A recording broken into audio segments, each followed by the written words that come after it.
we commence, I would like to take a moment to express our gratitude. And for that, I call Gyanendra sir to come and welcome our chief guest, Dr. Professor Shailendra Gupta sir.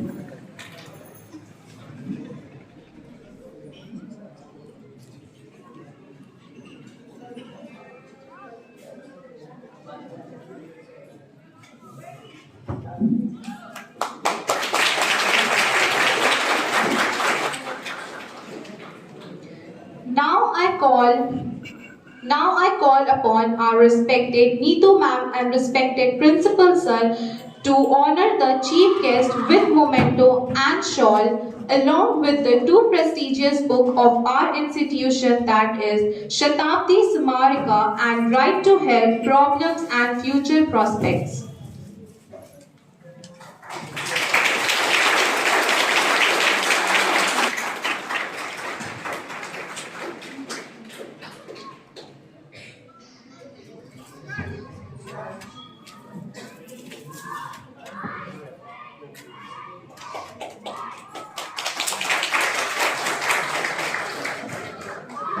I call Kaushiki Trivedi ma'am to come and welcome respected Neetu ma'am, the Joint Secretary of this institution with Brahm Kamal.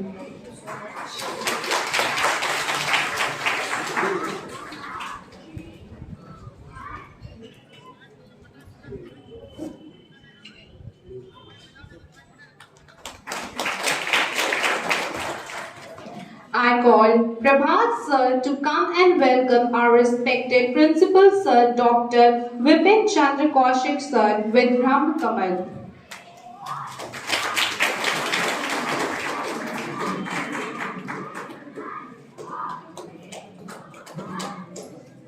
I call Pulatse sir to come and welcome our respected HOD sir, Professor A.P. Jaiswal sir.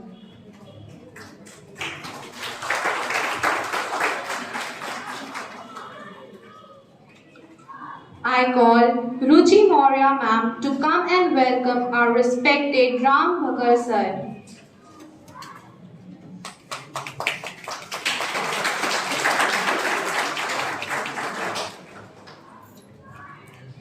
Now, I kindly request respected A.P. Jaiswal sir to come and give brief introduction for our chief guest and extend a warm welcome to all present here. So please.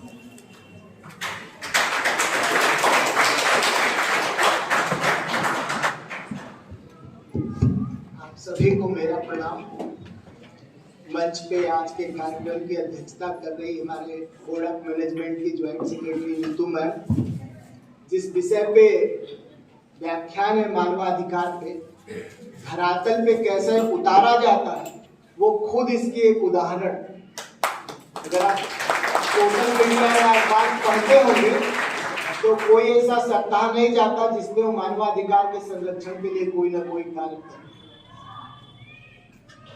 हमारे मुख्य अतिथि professor Shailendra Gupta sir, मैं उनका विद्यार्थी रहा हूँ। जब मैं एलएलबी फर्स्ट ईयर में था, एग्जाम दे रहा था, तब सर बीएचयू आए थे, उसके पहले आगरा यूनिवर्सिटी में थे। उनसे लंबा मुझे पढ़ने का और पढ़ाने का दोनों का प्रशिक्षण मिला और कभी बोल के नहीं मिला, सिर्फ आचरण से मिला। सर एक एकेडमी चलाते हैं, आज भी जो विद्यार्थी पास आउट हुए हैं सर के, उस एकेडमी में हर संडे लेक्चर सुनते हैं और देश दुनिया के बड़े बड़े विद्वान उसमें जुड़ते हैं और लेक्चर देते हैं। अब तक लगभग 400 लेक्चर सर ने कंडक्ट कराए, अलग-अलग सर ने के बहुत सारे रिसर्च पेपर हैं, बहुत सारे पीएचडी स्कॉलर हैं, उसके बारे में सारा नेट पे पढ़ा है, आप जान सकते हैं। सर मालवीय मिशन से जुड़े हुए मालवीय जी, जब आप एलएलबी करते हैं तो सिर्फ एलएलबी का विद्यार्थी इसलिए नहीं होता कि वो कानून पढ़ेगा और कानून जाके न्यायालय में बताएगा, कभी कभी उसे कानून के खिलाफ भी वकालत करना पड़ता है। मालवीय जी एक उसमें से वकील थे जो ब्रिटिश कानून के खिलाफ वकालत कर रहे थे, उसके कानून का विरोध कर रहे थे, आंदोलन कर रहे थे और सही से कैसे समाज इस्टेब्लिश्ड हो उसके लिए उस आंदोलन से उन्होंने सीखा कि एक बड़ा विश्वविद्यालय बनाना है ताकि आगे कोई कानून के नाम पर अत्याचार ना कर सके, उस विश्वविद्यालय में आप प्रोफेसर हैं और मालवीय जी के मिशन को आप आगे बढ़ा रहे हैं। मंच पे आज दूसरे वक्ता के रूप में प्राचार्य जी हैं, बहुत बार हम लोग के बीच में होते हैं, संक्षेप में कहते हैं। सर का खुद का मानवाधिकार और महिला मानवाधिकार पे बहुत गहरा अध्ययन है, आज हम लोगों को सुनने का मौका मिलेगा। चलते फिरते जब कभी वो टिप्पणी करते हैं तो लगता है कि कितनी गहरी है। सर मैं आपका भी बहुत स्वागत करता हूँ। मंच पे आसीन प्रोफेसर आरबी सर विभाग में हैं, आप सभी लोग उनसे रूबरू हैं, जानते हैं कि हिंदू विधि के विशेषज्ञ हैं और किसी भी सामाजिक समस्या पे तत्कालिक टिप्पणी देने में सक्षम, गहरा उनका पकड़ है। सर हमारा जो विभाग है 1928 में एस्टैब्लिश हुआ था, अपने शताब्दी दशक में है, 28 में इसका शताब्दी समारोह होगा। अभी हमारे कॉलेज का शताब्दी समारोह समाप्त हुआ है, उसकी पत्रिका हमने आपको दी है।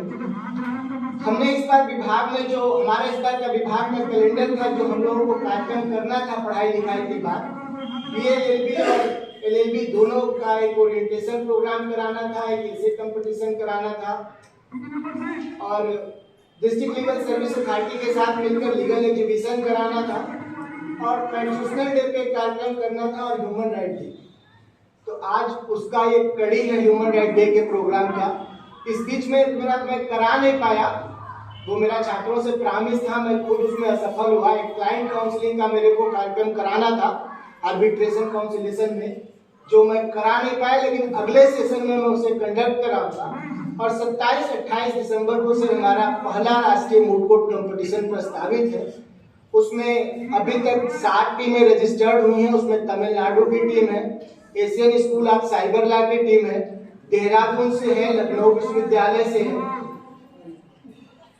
और बहुत सारी टीमें हैं। सर आपके आशीर्वाद से हम ये सारी चीजें करा लेंगे। आप हमारे अनुरोध पे विभाग में पधारे, आप सर का बहुत व्यस्त शेड्यूल रहता है, इसके लिए सर मैं आपका बहुत बहुत आभारी हूँ, बहुत बहुत स्वागत करता हूँ।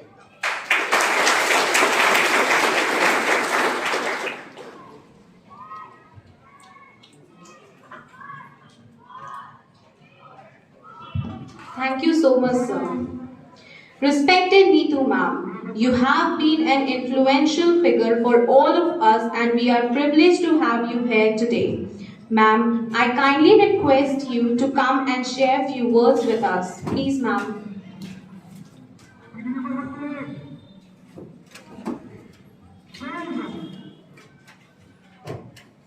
थैंक यू सो मच बेटा। आज हमारे बीच में प्रोफेसर शैलेंद्र कुमार गुप्ता जी हैं, आपका बहुत बहुत स्वागत।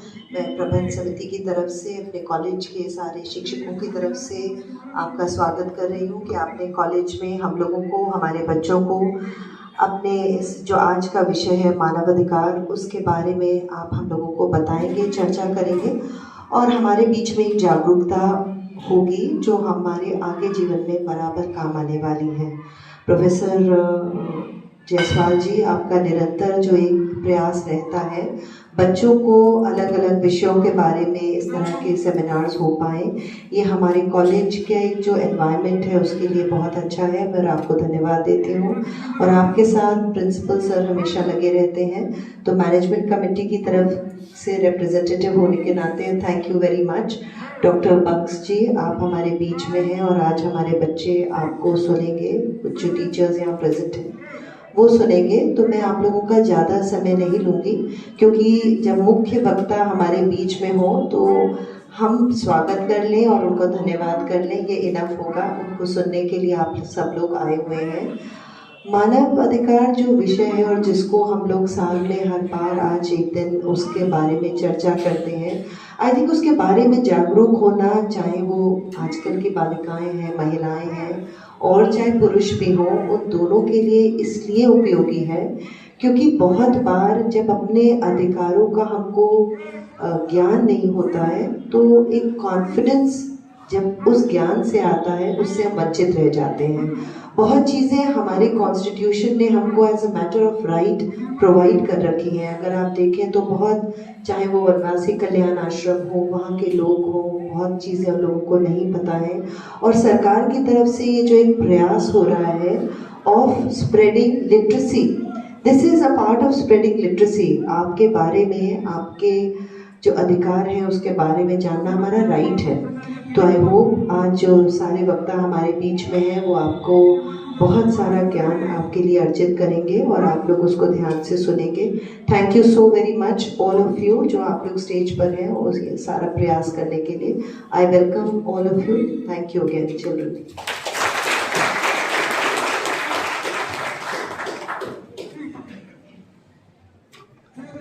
Thank you so much, ma'am, for sharing your wealth of knowledge with us. You inspire many of us. Again, thank you, ma'am, for gracing us with your presence. Our respected chief guest, who has been taking the time out from his busy schedule to be here with us today. We are grateful for your presence and look forward to hearing your thoughts. I kindly request Professor Shailendra Gupta sir to come and say something. Sir, please.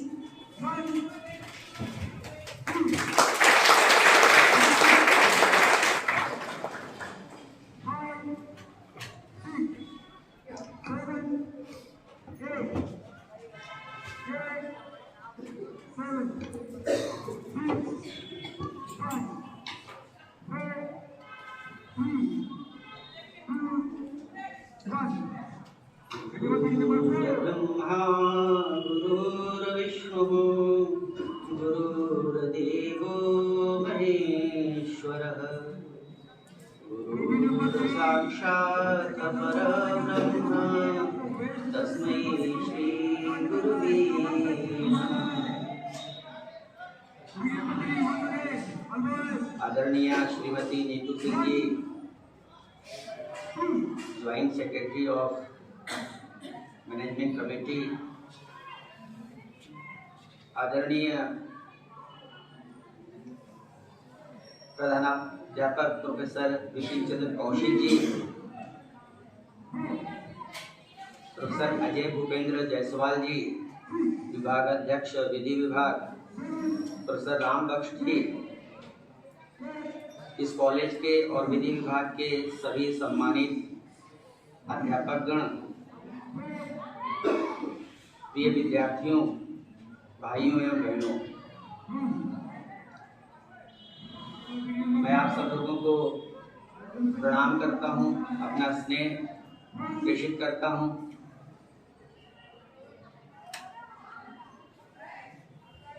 जब मुझे इस कार्यक्रम के बारे में निमंत्रण मिला तो कल मैंने अपने फेसबुक पेज पर एक छोटा सा नोटिस डाला और उसमें एक लाइन मैंने लिखा, आई हैव स्पेशल अफेक्शन और affiliation with the city of Kanpur, क्योंकि मेरी श्रीमती जी यहीं से हैं।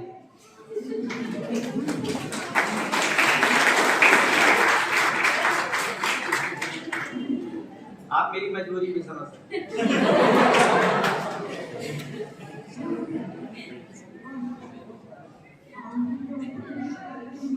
लेकिन विद्यार्थी जीवन में मैंने पढ़ा था कि 1857 की गदर में कानपुर का बहुत बड़ा योगदान।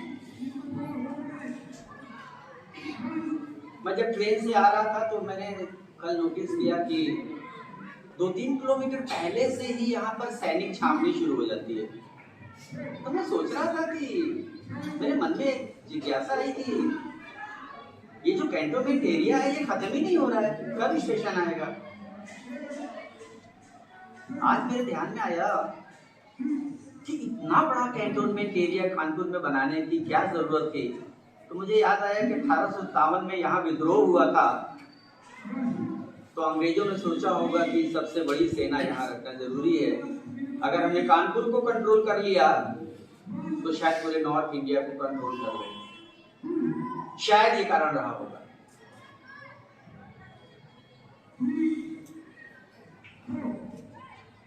मुझे बड़ी खुशी है कि इस कॉलेज जिसमें मुझे आज यहाँ पर खड़े होकर के आपसे बातचीत करने का मौका मिल रहा है, उसका नाम माननीय विक्रमाजीत सिंह सनातन धर्म कॉलेज है।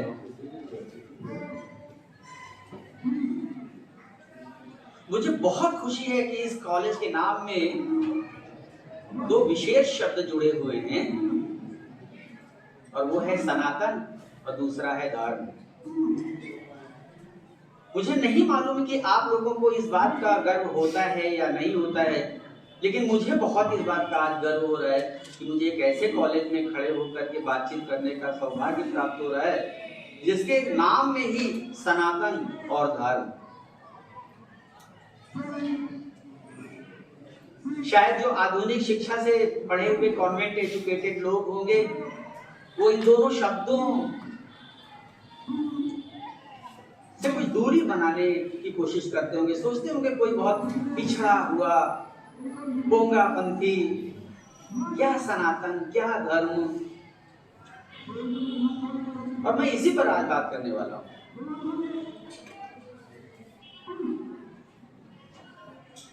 अगर इस दुनिया को कोई दो शब्द बचा सकते हैं, आप मेरी बात का विश्वास मानिए, पहला शब्द है सनातन और दूसरा शब्द है धर्म।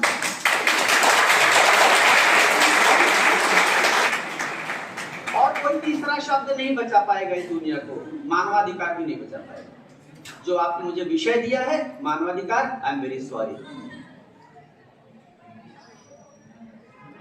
जहां पर मानवाधिकार की संकल्पना समाप्त हो जाती है, सनातन और धर्म वहां से प्रारंभ होता है।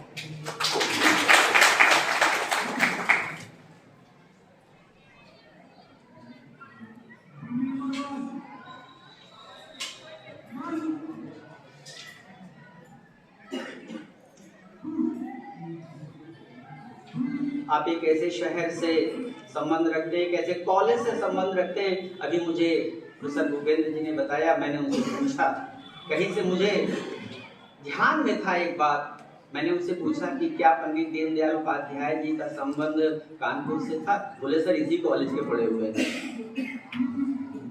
इसी कॉलेज से जहां आप आए हुए हैं यहीं से पढ़े हुए हैं। मेरे जीवन में कुछ महापुरुषों का जिनका बहुत ज्यादा प्रभाव रहा है,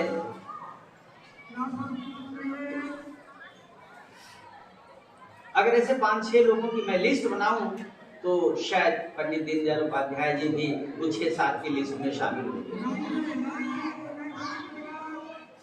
लोग उनको जानते हैं कि वो जनसंघ के अध्यक्ष थे, लेकिन वास्तव में वो एक चिंतक थे, संघ के प्रचारक थे। पूरा जीवन उन्होंने समाज के लिए समर्पित कर दिया था और एकात्म मानववाद जो हमारी भारतीय आध्यात्मिक परंपरा का शब्द है, उस दर्शन को आधुनिक परिप्रेक्ष्य में परिभाषित करने का, स्थापित करने का यदि श्रेय किसी को राजनीति के क्षेत्र में जाता है तो वो पंडित दीनदयाल उपाध्याय जी को जाता है। अगर आज एक पार्टी का शासन केंद्र में है तो उसके पीछे पंडित दीनदयाल उपाध्याय जी जैसे लोगों ने जो अपना पूरा जीवन लगा दिया कार्यकर्ताओं को खड़ा करने में, पार्टी को खड़ा करने में, और जो उन्होंने एक दार्शनिक आधार प्रदान किया, ये श्रेय उनको जाता है। और वो इस कॉलेज के पढ़े हुए हैं। ये कॉलेज की धरती बहुत ही पवित्र धरती है। मैं आप लोगों को वाराणसी में ही रह करके दूर से देखता रहता हूँ। क्यों? मेरे senior professor Rakesh Pandey sir, जो मुझसे 2 साल सीनियर थे, जिनके साथ मुझे 4-5 साल एक ही हॉस्टल में रहने का सौभाग्य प्राप्त हुआ, संयोग से आज वो यहाँ नहीं है। वो आपके विभाग अध्यक्ष रहे, बहुत सारे पदों पर रहे। मेरे छोटे भाई भूपेन जी, राम बख्श जी और भी मेरे बहुत सारे विद्यार्थी यहाँ पर अध्यापक हैं। और मैं जब ये देखता हूँ कि इस कॉलेज में कभी संगोष्ठी, कभी विचार विमर्श, कभी व्याख्यान, कभी सेमिनार, कॉन्फ्रेंस, अनेक प्रकार के कार्यक्रम होते हैं, तो मुझे बहुत अच्छा लगता है। मैं इस बात से अवगत हूँ कि इस कानपुर शहर और कानपुर जिले में शायद 20 लॉ कॉलेजेस होंगे आसपास, लेकिन मैं आप लोगों को बधाई दूंगा, शायद आपका कॉलेज सबसे अच्छा है।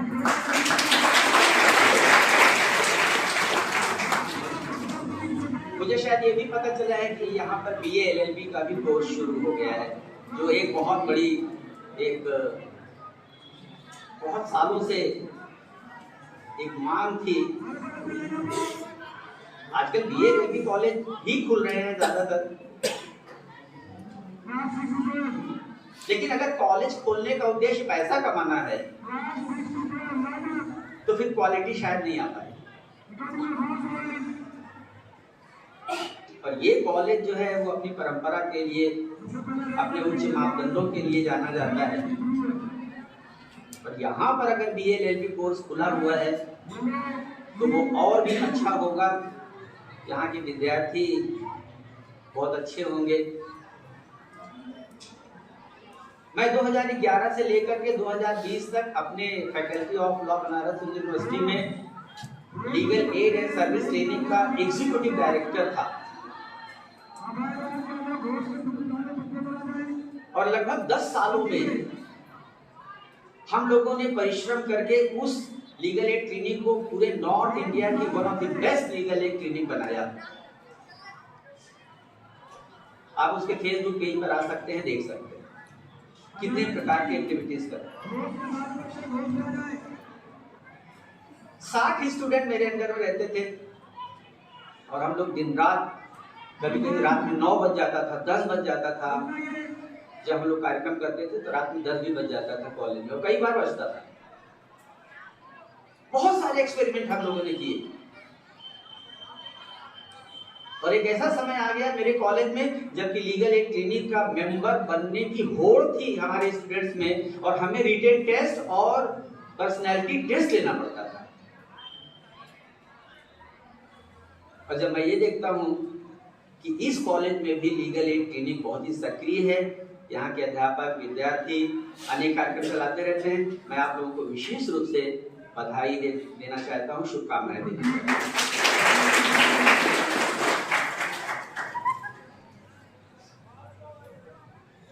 मुझे जो विषय दिया गया है प्रधानाध्यापक जी के द्वारा, वो है मानवाधिकार, अंतरराष्ट्रीय परिदृश्य एवं विधि प्रावधान। सबसे पहले मैं मानवाधिकार पर आपसे बात करना चाहता हूं। मानवाधिकार की संकल्पना क्या है? अधिकार, विधि का विद्यार्थी जानता है अधिकार का महत्व क्या है। मैडम ने भी बताया, हमें अपने अधिकारों को जानना चाहिए, बहुत जरूरी है। अधिकार भी कई प्रकार के होते हैं। ज्यूरिस्प्रूडेंस की कोई भी पुस्तक उठा के आप देख लीजिए, वहां पर एक चैप्टर मिलेगा कॉन्सेप्ट ऑफ राइट और लीगल राइट। तो वहां आपको मिलेगा definition of legal right, definition of fundamental right, definition of constitutional right, definition of moral rights, definition of universal rights and definition of human rights। अगर सभी rights में कोई एक राइट सबसे आदर्श और उच्च श्रेणी का है तो हम लोग उसको कहते हैं ह्यूमन राइट्स। मानवाधिकार वे अधिकार हैं जो किसी भी मानव को इसलिए मिलना चाहिए कि वह एक मानव है। आप भारतीय हैं, आप अमेरिकन हैं, आप पैलेस्टाइन हैं, आप इजरायली हैं, आप रशियन हैं, यूक्रेनी हैं ना, आप फीमेल हैं, आप मेल हैं, आप शेड्यूल कास्ट हैं, आप शेड्यूल ट्राइब्स हैं ना, आप यूपी के रहने वाले हैं, आप तमिलनाडु के रहने वाले हैं ना, आप मानव हैं। अमेरिका में भी रहने वाला एक मानव है, गजा में भी रहने वाला एक मानव है, कानपुर में भी रहने वाला एक मानव है। आपका जेंडर कुछ भी हो सकता है, आपका धर्म कुछ हो सकता है, आपकी जाति कुछ हो सकती है, आप थर्ड जेंडर के हो सकते हैं, लेकिन आप एक मानव है।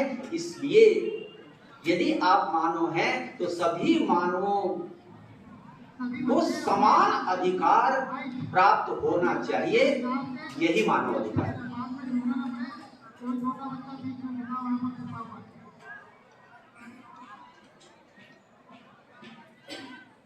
10 दिसंबर 1948 का दिन बहुत ही महत्वपूर्ण है, क्योंकि उस दिन संयुक्त राष्ट्र महासभा में मानवाधिकारों की सार्वजनिक उद्घोषणा स्वीकार की गई थी। एक प्रकार से संयुक्त राष्ट्र संघ ने मानवाधिकार को औपचारिक रूप से मान्यता दी थी। लेकिन ध्यान दीजिएगा आप लोग, लॉ के विद्यार्थी होने के नाते शब्दों पर बहुत अधिक ध्यान देने की जरूरत है।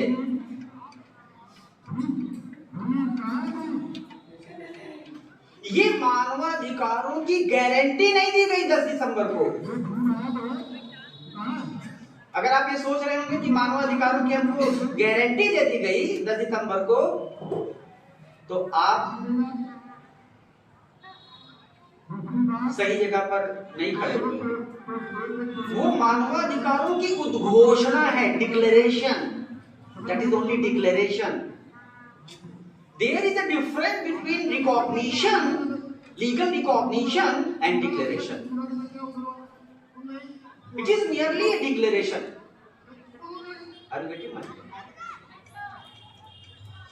लेकिन कोई बात नहीं, कोई भी चीज एक दिन में और संपूर्णता में नहीं मिलती है, धीरे धीरे मिलती है। उद्घोषणा कर दी गई, डिक्लेरेशन हो गया, ये भी कोई कम बड़ी बात नहीं थी।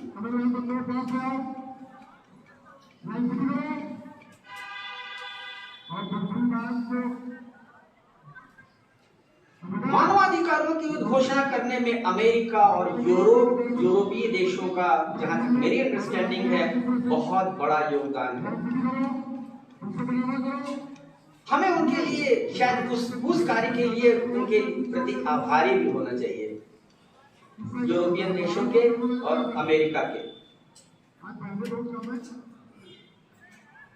लेकिन मैं आपका ध्यान थोड़ा कुछ और हिडन तथ्यों की तरफ ले जाना चाहूंगा। मैं आपका ध्यान उन तथ्यों की ओर ले जाना चाहूंगा जो आपको सामान्यतया शायद किताबों में ना मिले। ये अमेरिका ही था ना जिसने कि हिरोशिमा और नागासाकी पे एटम बॉम्ब गिराया था, और कितने लोग मरे थे उसमें। आप विकिपीडिया पे जाकर देख लीजिए, कितने लाख लोग मरे थे। और उस दिन के बाद भी 30, 40, 50 साल बीत गए, उसके बाद भी बच्चे अपंग पैदा हो रहे हैं। आपने हिरोशिमा में गिराया, कुछ लाख लोग मर गए। आपने 2 दिन बाद, 3 दिन बाद आपको दोबारा गिराने की क्या जरूरत थी?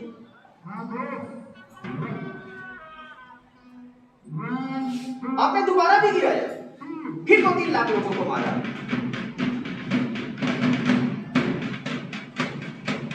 और यूरोपीय देशों ने क्या किया?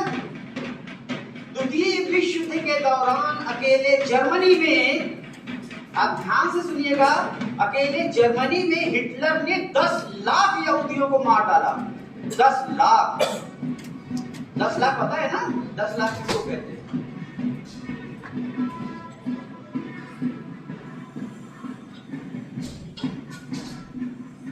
ये वही लोग हैं जिन्होंने हिरोशिमा और नागासाकी पर बम गिरा करके लाखों लोगों को मारा और 10 लाख यहूदियों को द्वितीय विश्व युद्ध में मारा। ये वही लोग हैं जिन्होंने 10 दिसंबर को मानवाधिकार की घोषणा करवाई। मुझे नहीं मालूम हाथी के दांत दिखाने वाले कौन होते हैं और खाने वाले कौन होते हैं।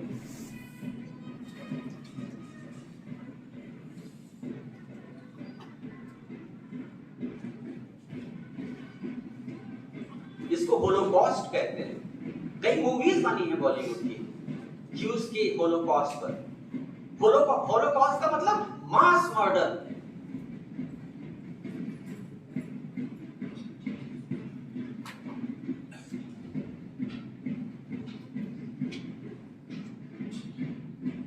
तो शायद हमारे यहाँ एक महर्षि वाल्मीकि भी थे जो पहले डकैत थे, बहुत सारे लोगों को जान से मार देते थे, उनका सब कुछ लूट लेते थे। अचानक उनको किसी महात्मा के संगत में ज्ञान प्राप्त हुआ और फिर वो डकैत से महर्षि संत बन गए। तो ये वेस्टर्न नेशंस लाखों लोगों को मारने के बाद थोड़ा सा इनको अकल आई कि हमने बहुत गलत काम किया और शायद इन्होंने प्रायश्चित किया और ये 10 दिसंबर 1948 को ये जो घोषणा है ना, ये उनका प्रायश्चित है।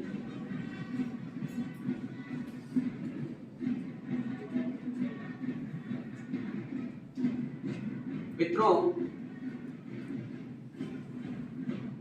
ये जो ह्यूमन राइट का कॉन्सेप्ट है, ये एक डायनेमिक कॉन्सेप्ट है।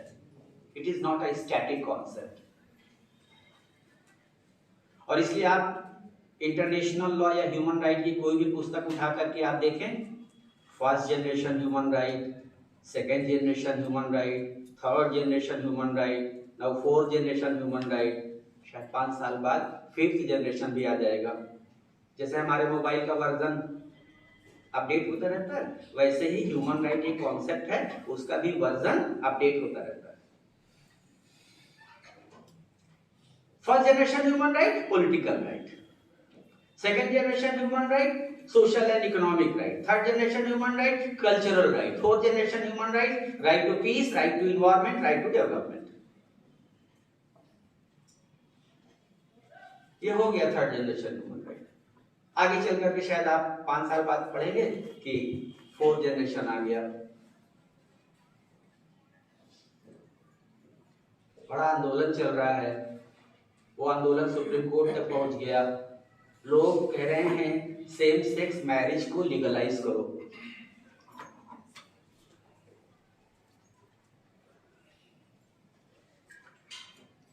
भारतवर्ष का वर्तमान chief justice of India honourable chief justice Y B Chandrachud, in his minority opinion, he gave the decision in favor of legality of same-sex marriage. Bharat का चीफ जस्टिस चाहता है कि हिंदुस्तान, और उसके साथ एक और भी थे, कौन सा, 2 भारत के न्यायाधीश जिसमें आपका चीफ जस्टिस भी शामिल है, वो चाहता है कि हिंदुस्तान में सेम सेक्स मैरिज को लीगलाइज किया जाए, गवर्नमेंट इसको लीगलाइज करे।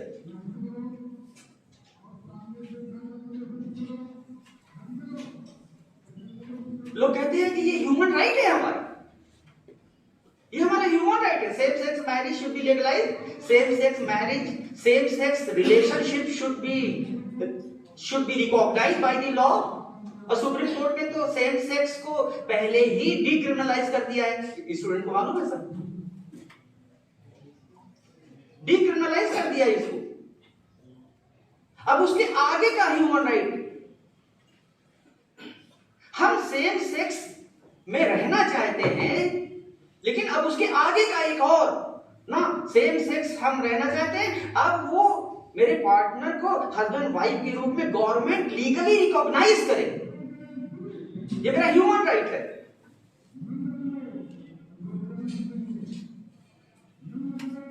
मित्रों, क्या पता अभी सुप्रीम कोर्ट नहीं कर पाया, क्योंकि एक जज जो है इनके साथ अगर आ जाता तो आज same sex marriage legally recognise भी हो जाती इंडिया में।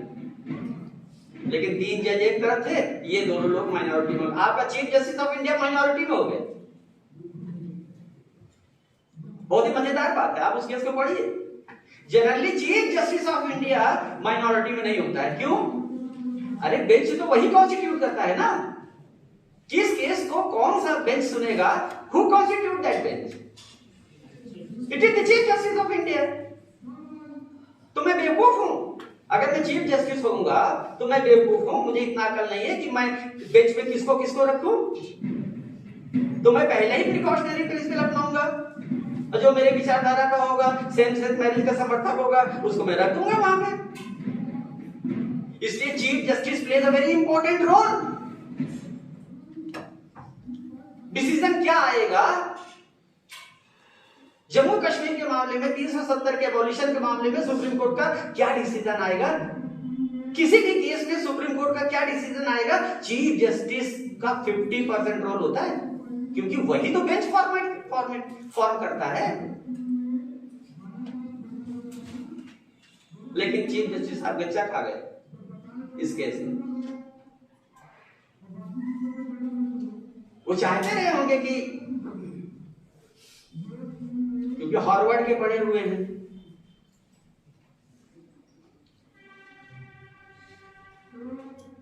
और हम लोग जो है हार्वर्ड और कैम्ब्रिज ऑक्सफोर्ड से पढ़ते हैं तो सोचते हैं कि दुनिया का सब नॉलेज हमारे ही पास है। सबसे प्रगतिशील, सबसे मॉडर्न हम ही हैं। और ये थर्ड वर्ल्ड कंट्रीज के लोग, ये कीड़े मकोड़े, इनको क्या आता है? पिछड़े हुए लोग।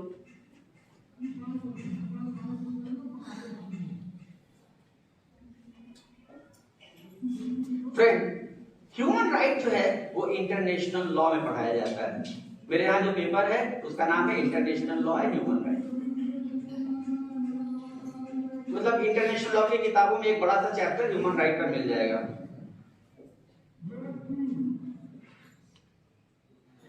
मेरे जो विद्यार्थी जिन्होंने कॉन्स्टिट्यूशनल लॉ पढ़ लिया होगा उनको ये बात बहुत अच्छे से मालूम है कि भारत के संविधान में यदि सबसे महत्वपूर्ण कोई सिद्धांत अगर अभी तक विकसित हुआ है तो वो कौन सा सिद्धांत है? वो कौन सा सिद्धांत है? Keshavananda Bharati, Keshavananda Bharati, which doctrine? Doctrine of basic structure. Thank you. Hindustan के संविधान में यदि कोई एक डॉक्ट्रिन, प्रिंसिपल जो सबसे ज्यादा महत्वपूर्ण, शक्तिशाली अगर है तो वो है संविधान के मूल ढांचे का सिद्धांत, डॉक्ट्रिन ऑफ बेसिक स्ट्रक्चर। इसको 1973 में केशवानंद भारती के केस में 11 न्यायाधीशों, 13 न्यायाधीशों की बेंच ने डिसाइड किया। जिसमें से 7 न्यायाधीश मेजॉरिटी में थे, 6 माइनॉरिटी में थे। और उन्होंने कहा कि अनुच्छेद 368 जो संविधान संशोधन की शक्ति देता है संसद को, यदि उस शक्ति का प्रयोग करते हुए भी यदि कोई ऐसा संविधान संशोधन किया जाता है जो कि मूल ढांचे का उल्लंघन करता है तो वो नहीं कर सकते आप। अभी हम लोगों ने 26 नवंबर को संविधान दिवस मनाया था। हमारे संविधान बनाने वालों ने जब संविधान को बनाया था तो उन्होंने बेसिक स्ट्रक्चर डॉक्ट्रिन कहीं नहीं लिखा था, लेकिन सुप्रीम कोर्ट के जजेस ने कहा कि नहीं लिखा है इसका ये मतलब नहीं कि है नहीं। दूध में मक्खन रहता है, आपको दिखाई देता है क्या? आप दूध में मक्खन होता है ना, आपको दिखाई देता है? नहीं दिखाई देता है। आप एक प्रोसेस करते हैं, मक्खन ऊपर आ जाता है। तो संविधान में विधि में नैतिकता होती है, दिखाई नहीं देती है, लेकिन आप ध्यान से देखेंगे दिखाई दे जाएगी। दृष्टि तो चाहिए, पहले देखने की दृष्टि तो चाहिए। बहुत ही खास बात बताने जा रहा हूं आपको मैं।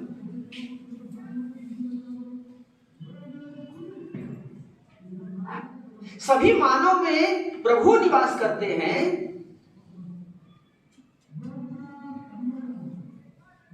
दृष्टि तो चाहिए। कब देख पाएंगे आप? अगर आपके अंदर वो क्षमता है, प्रत्येक मनुष्य में ईश्वरत्व देखने की क्षमता यदि आप में है, तब आप देख पाएंगे। जब आपके पास क्षमता ही नहीं है, तो लाख ईश्वर मेरे अंदर हो, लाख अद्वैत दर्शन हो, अब जब आप ही के अंदर कैपेसिटी नहीं है, घड़ा जो है नीचे से फूटा हुआ है, हम पानी डालते चले जा रहे हैं, पानी डालते चले जा रहे हैं, घड़ा भरेगा ही नहीं कभी, नीचे तो फूटा हुआ है। तो आपके अंदर ही क्षमता नहीं है।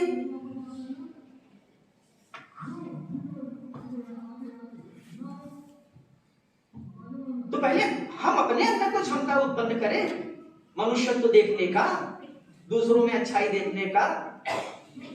लोग कहते हैं कि अगर आप अच्छे हैं तो सब कुछ आपको अच्छा दिखाई देगा। कुछ हद तक बात सही है भाई।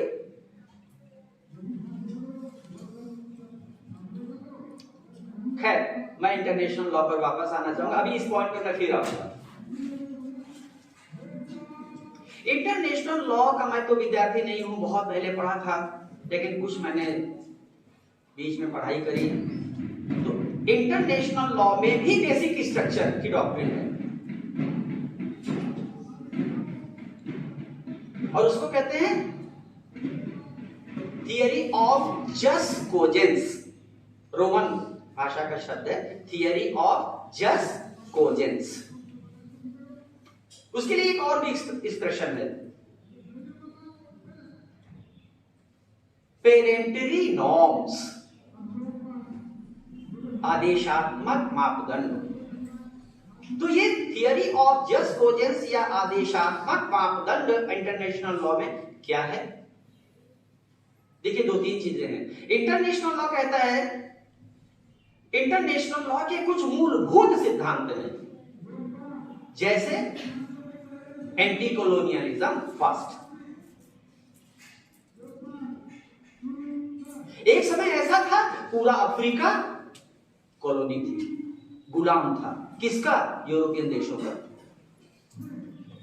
पूरा साउथ अमेरिका गुलाम था, आधा एशिया गुलाम था, भारत, श्रीलंका, पाकिस्तान, बर्मा, नेपाल, या आज का बांग्लादेश, श्रीलंका, हम सब तो अखंड भारत जिसको आप कह लें, हम तो गुलाम थे। तो लगभग दुनिया का अधिकांश भाग गुलाम था। किसका? या तो ब्रिटेन का, या तो फ्रांस का, या तो हॉलैंड का, या स्पेन का। ये 4-5 देशों ने मिलकर के पूरी दुनिया को गुलाम बना रखा था।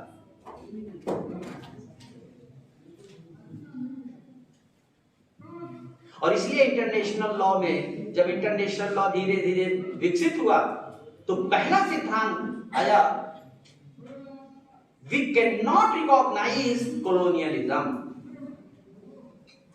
लेकिन दोस्तों, आप ध्यान दीजिएगा, मिलिट्री कॉलोनियलिज्म खत्म हो गया है, पॉलिटिकल कॉलोनियलिज्म खत्म हो गया है, लेकिन इकोनॉमिक कॉलोनियलिज्म नहीं खत्म हुआ है।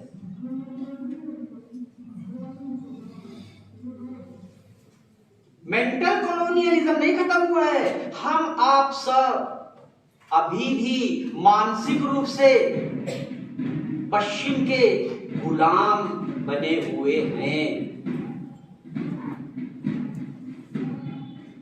हर चीज में वेस्ट को देखना। चूंकि मुझे मानवाधिकारों पर बोलने के लिए कहा गया है, तो आज मैं मानवाधिकारों का एक क्रिटिकल इवैल्यूएशन आपके सामने रखूंगा। Just give me some time. दूसरा है जेनोसाइड। पूरी दुनिया में जेनोसाइड हुआ। आज हम पूरी दुनिया में सबसे ज्यादा किसी को मॉडर्न और प्रगतिशील और आइडियल मानते हैं, वो अमेरिका है। लेकिन मैं आपसे निवेदन करना चाहता हूं, जरा अमेरिका की हिस्ट्री आप पढ़ लीजिए। ये अमेरिका है क्या? अरे वही यूरोपीय देश, France, Germany, Spain, Holland, Britain, आज से 200 साल पहले वास्को डी गामा वही तो गया था ना अपना जहाज लेकर के, एंड ही डिस्कवर्ड अमेरिका। और अमेरिका को जब डिस्कवर्ड किया तो इन्होंने किया क्या? धीरे धीरे धीरे धीरे वहां की जो आदिवासी लोग थे, जो इंडिजिनस पीपल थे, धीरे धीरे उनको मार डाला, जेनोसाइड। और उनके रिसोर्सेस पर, उनके लैंड पर, उनके वाटर पर, उनके मिनरल्स पर कब्जा कर लिया, उनके फॉरेस्ट पर कब्जा कर लिया। That is America. और इसलिए शायद अमेरिका को इस बात का अधिकार नहीं होना चाहिए कि वो मानवाधिकार की बात करे। आपने जाकर के कब्जा करके जेनोसाइड कर दिया अपने हथियारों के बल पर।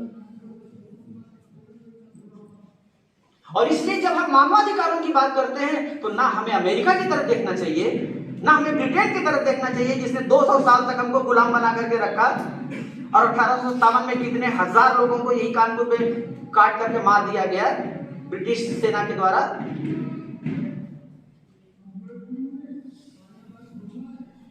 1800 में लगभग भारतवर्ष का जो जीडीपी था पूरे वर्ल्ड में 27% था। पूरे वर्ल्ड में हमारा, हम दुनिया के सबसे रिचेस्ट देश थे। आप इकोनॉमिक हिस्ट्री पढ़ लीजिए। हम दुनिया के, ऐसे नहीं कहा गया कि भारत सोने की चिड़िया थी भाई। 27% जीडीपी था हमारा, पूरे 27% शेयर था हमारा पूरे वर्ल्ड की इकोनॉमी में। और आप जानते हैं 1947 में क्या हुआ? आपका जो शेयर था वो 2% पर आ गया। 27 से 2%, 3%। हुआ क्या इस बीच? अंग्रेजों ने सिस्टमेटिकली आपके उद्योग धंधों को नष्ट कर दिया, आपकी कला को नष्ट कर दिया, आपके जो इंडिजिनस इंडस्ट्रीज थी वो नष्ट कर दिया, आपके गुरुकुलों को नष्ट कर दिया, आपका जो सिस्टम था पूरा नष्ट कर दिया, आपकी लैंग्वेज को नष्ट कर दिया। आप कहते रहिए संस्कृत जो है वो कंप्यूटर की सबसे वैज्ञानिक भाषा है, लेकिन हमें आपको आती है क्या संस्कृत? आती है? हिंदुस्तान के किसी भी कॉलेज में कहीं हम लोग जो है संस्कृत पढ़ा रहे हैं? क्यों? अंग्रेजों ने सिस्टमेटिकली इसको नष्ट कर दिया।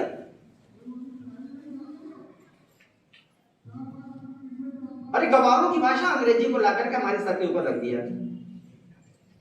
अंग्रेजी जो है स्वयं ब्रिटेन में गवारों की भाषा मानी जाती थी। आप मुझे क्षमा करिएगा। वहां लॉ की भाषा लैटिन थी भाई, लैटिन में पढ़ाई होती थी। ये तो अंग्रेजी जो है वो ये सड़क पर रिक्शा वाले और ऑटो वाले बोलते थे ब्रिटेन में, जिसको हम लोग जो है सर पर बैठाए हुए घूम रहे हैं पिछले 150 सालों से। It is not scientific language.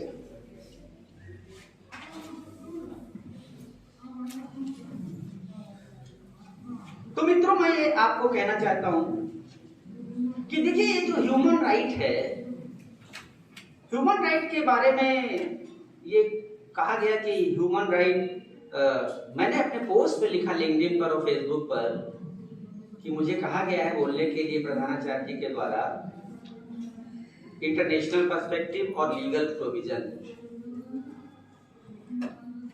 लेकिन मैंने ये समझा कि मैं, ठीक है, मुझे आदेश हुआ है कि ये विषय है, मैं बोलूंगा उस पर, लेकिन मेरा जो जिस विषय पर ज्यादा एज अ 26 साल पढ़ाने के बाद मेरा दिल जहां पर जाता है मैं वो जरूर बोलूंगा। देखिए, लोग कहते हैं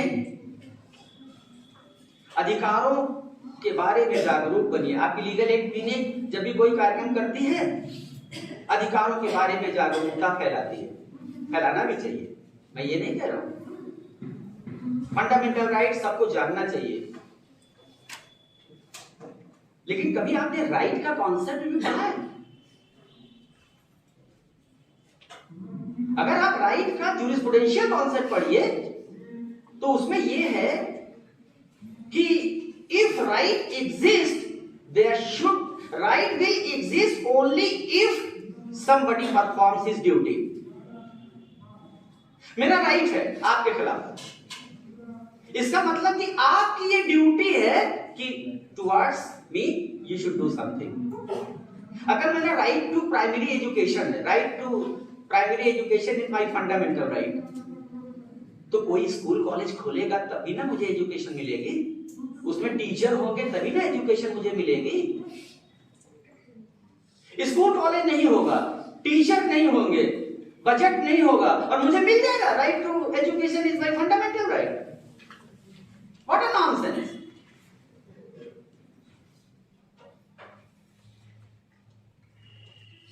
और पिछले 25 सालों तक मैं भी यही क्लास में पढ़ाता था, ये राइट वो राइट, आर्टिकल 21 में सुप्रीम कोर्ट ने 12 तरीके का राइट दे दिया, supreme court is the strongest court of the world. क्या सुप्रीम कोर्ट का कंट्रीब्यूशन है इंडिया में, गजब का है भाई। जो राइट नहीं भी दिया था आर्टिकल 21 में सब कुछ दे दिया, right to education, right to environment, right to legal aid, right to speedy justice, right to shelter, right to food, you name it, it is there. यदि आप आज मुझसे पूछें कि सर ह्यूमन राइट का बेस्ट एग्जाम्पल क्या है, मैं आपको कहूंगा आर्टिकल 21।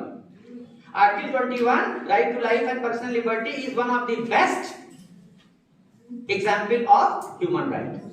वहां सब कुछ है भाई, जो आप ह्यूमन राइट आप समझना चाहते हैं, आपको कोई दिक्कत है, आप आर्टिकल 21 पढ़ लीजिए। So supreme court has made article 21 right to life as a fundamental right and had converted it in the form of a human right. तो फंडामेंटल राइट को सुप्रीम कोर्ट धीरे धीरे इंटरप्रिटेशन के द्वारा ह्यूमन राइट की ओर ले जा रही है। लेकिन मैं एक दार्शनिक प्रश्न आपसे खड़ा करना चाहता हूं, और मेरा प्रश्न ये है, हमने राइट के बारे में तो सबको बता दिया, सबको जागरूक कर दिया, सब लोग जागरूक हो गए अपने राइट के बारे में, लेकिन अगर हमने कर्तव्यों के बारे में जागरूक नहीं किया लोगों को, राइट मिल जाएगा आपको? आपने बच्चों को कहा कि ये तुम्हारा राइट है माता पिता के खिलाफ, लेकिन माता पिता को हमने संवेदनशील नहीं बनाया। बहन को कहा भाई के खिलाफ तुम्हारा ये राइट है, वर्कर को कहा फैक्ट्री ओनर के खिलाफ तुम्हारा ये राइट है, लेकिन फैक्ट्री ओनर को भी समझाया क्या कि भैया आपकी ड्यूटी क्या है।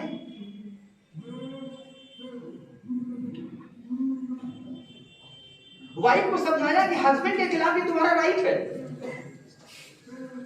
लेकिन हस्बैंड जो है वो अपनी ड्यूटी करने के लिए तैयार नहीं है, उसको किसी ने मोटिवेट नहीं किया, उसको किसी ने समझाया नहीं, उसको संवेदनशील नहीं बनाया, तो क्या होगा? फैमिली कोर्ट में, यही डिस्ट्रिक्ट कोर्ट में दसियों हजार मुकदमे होंगे हस्बैंड और वाइफ के बीच में, और पत्नियां जो है 10-10 साल तक, 15-15 साल तक मुकदमे झेल रही हैं।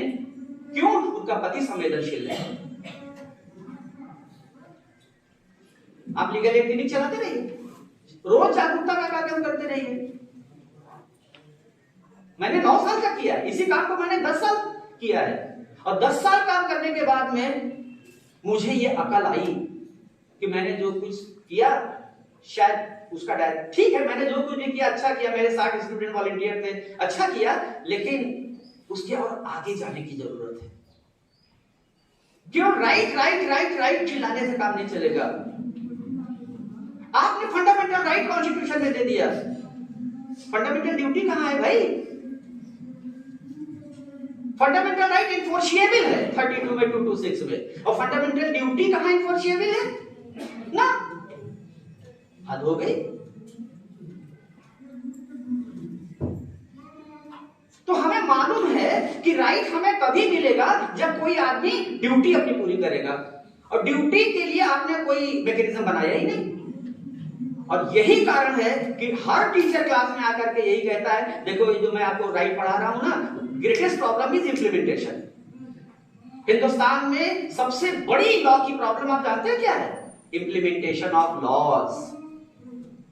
Water everywhere but not a drop to drink. 15,000 legislation होंगे, लेकिन उनका इम्प्लीमेंटेशन नहीं है ग्राउंड पर। कैसे इम्प्लीमेंटेशन हो जाएगा? सोसाइटी को आपने, बच्चे को पढ़ाइए तुम्हारा ड्यूटी क्या है, स्टूडेंट्स को पढ़ाइए तुम्हारा ड्यूटी क्या है। पहले ड्यूटी पढ़ाओ भाई। मेरा बस चले तो राइट का चैप्टर में काट करके निकाल दें कॉन्स्टिट्यूशन से। आप ड्यूटी पढ़ाइए, राइट अपने आप प्रोटेक्ट हो जाएगा। हमारी माँ कितना हमारा केयर करती हैं, कितना उनका ममता है। जरा सा बीमार पड़ जाए कितना केयर करती हैं। हमने खाना नहीं खाया, उनको कितनी परेशानी होती है, मम्मी को, पापा को। क्यों? बिकॉज पहली बात वो आपको अपना समझती है, आपको अपना समझती है, मानव समझती है। दूसरा, आपके प्रति ड्यूटी, और ड्यूटी से भी आगे एक चीज होती है। अगर आप दर्शन में जाएंगे तो थोड़ा आप ऊपर ही आज चलते चले जाएंगे, अभी मैं उस पर आऊंगा। आप मुझे आप ड्यूटी सिखा सकते हैं? मैं आपके प्रति मेरी कोई ड्यूटी है, मैं अपनी ड्यूटी कब मैं पूरा कर पाऊंगा? जब मैं आपसे प्रेम करता हूं, जब आपके प्रति मेरा स्नेह हो, जब मुझे लगेगा कि आप मेरे अपने हैं। आप मेरे अपने नहीं हैं, मैं क्यों अपनी ड्यूटी आपके खिलाफ करूं? अपनी तनख्वाह लिया, कुछ पढ़ाया लिखाया, साइन किया, घर चले गए। मैं कॉलेज में क्यों इतना समय दूं? मैं विद्यार्थियों के प्रति क्यों इतना जागरूक रहूं? जब तक आपके अंदर प्रेम नहीं है, जीवन मूल्य नहीं है, तो ड्यूटी कहां से आप कर लेंगे? तो हमारे लीगल सिस्टम में हम लोग पा रहे हैं कि वुमेन का ह्यूमन राइट, वाइफ का ह्यूमन राइट, बच्चों का ह्यूमन राइट, वर्कर के ह्यूमन राइट, फार्मर्स का ह्यूमन राइट, सबका ह्यूमन राइट। लेकिन इन ह्यूमन राइट्स को, ह्यूमन राइट क्यों नहीं मिल पाया हिंदुस्तान में? क्यों रियलाइज नहीं हो पाया? इसलिए कि जिनको ड्यूटी करना था उनको हमने संवेदनशील नहीं बनाया, इफेक्टिव एनफोर्समेंट ऑफ ड्यूटी नहीं बनाया हमने। अब आप कहेंगे सर इसको किया कैसे जाए? तो देखिए, यही तो रिसर्च का विषय है। Should I take 5 minutes more? Okay ma'am, अच्छा लग रहा है। Okay. Thank you so much. आप सब कंटिन्यू करें। I'll take 5 and 6 minutes more. Please hear every word. I'm missing it. Sorry, sir.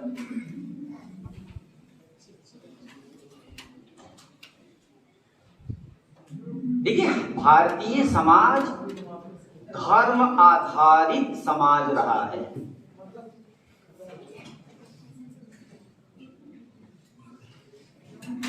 धर्म का मतलब उपासना पद्धति से नहीं है। आप कैसे पूजा करते हैं, कैसे व्रत रखेंगे, कितने दिन व्रत रखेंगे, क्या चढ़ाएंगे, क्या प्रसाद चढ़ाएंगे, कैसे पूजा करेंगे, ये धर्म का इससे कोई मतलब नहीं है। किस आराध्य देव के मंदिर में जाएंगे, धर्म का इससे कोई मतलब नहीं है। धर्म का तात्पर्य है कुछ नैतिक जीवन मूल्य। धर्म का तात्पर्य है हमारे कर्तव्य।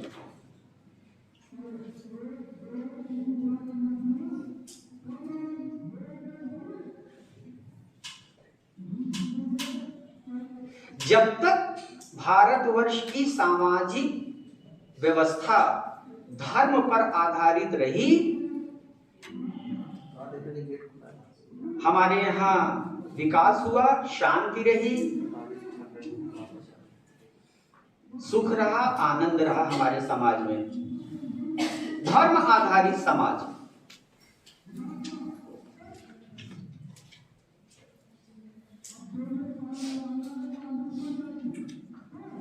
लेकिन जब हम अपनी परंपराओं को धीरे धीरे भूल गए या हमें भुलवा दिया गया, कर्तव्य पर आधारित समाज से अलग हट करके धीरे धीरे हमें अधिकार आधारित समाज बना दिया गया या बनाने की कोशिश हो रही है। ये सारी समस्याओं का जड़ है।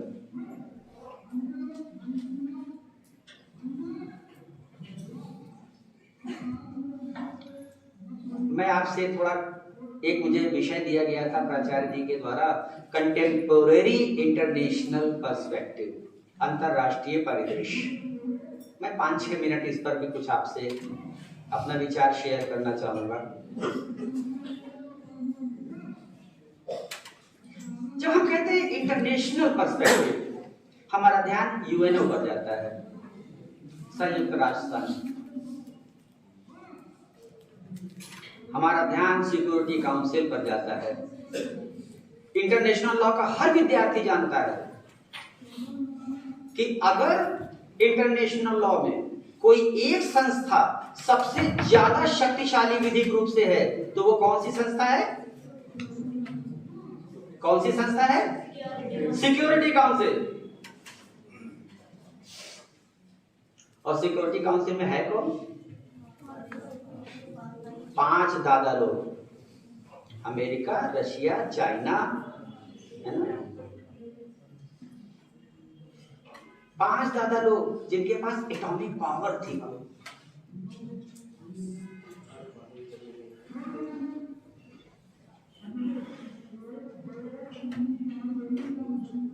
तो इंटरनेशनल लॉ क्या है? International law is nothing but international law is power. International law is nothing. Critical legal studies कहता है, पोस्ट मॉडर्निज्म कहता है, एक विचारधारा है, what is the law? Law is power.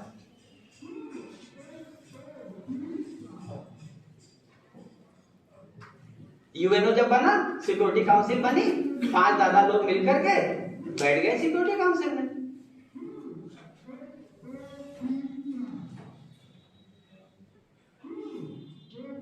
अब आप यूक्रेन वॉर अगर बंद करना चाहते हैं, रशिया बंद करने देगा? क्यों नहीं बंद हुआ? यूक्रेन और रशिया वॉर क्यों नहीं बंद हो रहा है? इतने लाख लोग मर गए, इतना मास डिस्ट्रक्शन हो रहा है, क्यों नहीं बंद हो रहा है? क्योंकि रशिया वीटो पावर लेके बैठा हुआ है, जैसे आप प्रस्ताव लाएंगे वीटो कर देगा। ये हमास और इजराइल 14-15 हजार लोग मर चुके हैं वहां पे, कई बार प्रस्ताव लाया जा चुका है। अरे आप सिक्योरिटी काउंसिल की बात छोड़ दीजिए, यूएनओ में इजराइल के खिलाफ में निंदा प्रस्ताव तक नहीं पारित हो पाया है अभी तक। क्यों? अमेरिका बैठा हुआ है, जैसे ही निंदा प्रस्ताव वो लाने ही नहीं देता है, वीटो कर देता है। आप जो है शांति की बात, मानवाधिकारों की बात करते रहिए, इसके गुप्ता बोलते रहे मानवाधिकारों पर, क्या फर्क पड़ता है? 15,000 लोग तो मर गए, क्या दुनिया ने क्या कर लिया या कर क्या लेंगे आप? आप मानवाधिकारों पर संगोष्ठी कर सकते हैं, करिए।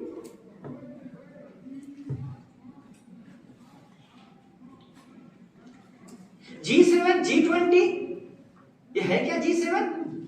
दुनिया के जो बड़ी बड़ी जीडीपीज हैं, G7, G20, हम भी आ गए। हम लोग भी पूछे, इसमें इंडिया की जीडीपी वर्ल्ड में 5th नंबर पर, और कुछ ही सालों में अगर मोदी जी रह गए प्राइम मिनिस्टर तो शायद 5-6 सालों में लोग कह रहे हैं कि हम 5th से 3rd नंबर पर आ जाएंगे। After America, China, India will be the 3rd largest economy of the world, और ये हमारे लिए गौरव का विषय होगा। आज भी गौरव का विषय है, 5th लार्जेस्ट इकोनॉमी है भाई हम वर्ल्ड में। अभी तक लोग इंडिया को जानते थे कि ये सबसे बड़ी जनसंख्या वाला देश है, अभी हमारा नाम उसी में था। सबसे बच्चे पैदा करते हैं ये लोग सबसे ज्यादा। अब जाकर के आया कि नहीं नहीं, ये लोग जो है इकोनॉमिक डेवलपमेंट भी करते हैं, 5th लार्जेस्ट इकोनॉमी है ये। जो इंडिया को जो प्रेसिडेंसी मिली G20 का, उसमें सबसे बड़ा योगदान आप जानते हैं इंडिया ने क्या किया? G20 को G21 बना दिया, है ना? ये वन कौन आया? African union. G20 को मोदी जी ने G21 बना दिया, जिसको कहते हैं ग्लोबल साउथ। ग्लोबल साउथ में लगभग 120 से लेकर 130 गरीब देश हैं, उनको कोई पूछने वाला नहीं था। ये भारत है जिसने पूरी दुनिया में, पहले भी हमने सुध लिया था, लोग कहते हैं भारत विश्व गुरु था। हाँ थे, और गर्व से कहो हम विश्व गुरु थे, इसमें शर्माने की कोई बात नहीं है। इसमें मैं यंग अपने स्टूडेंट्स से कहना चाहता हूं, आप बिल्कुल अपने फेसबुक पर टैग लाइन में लिखिए, लिंक्डइन पर, इंस्टा पर, I am proud to be Indian.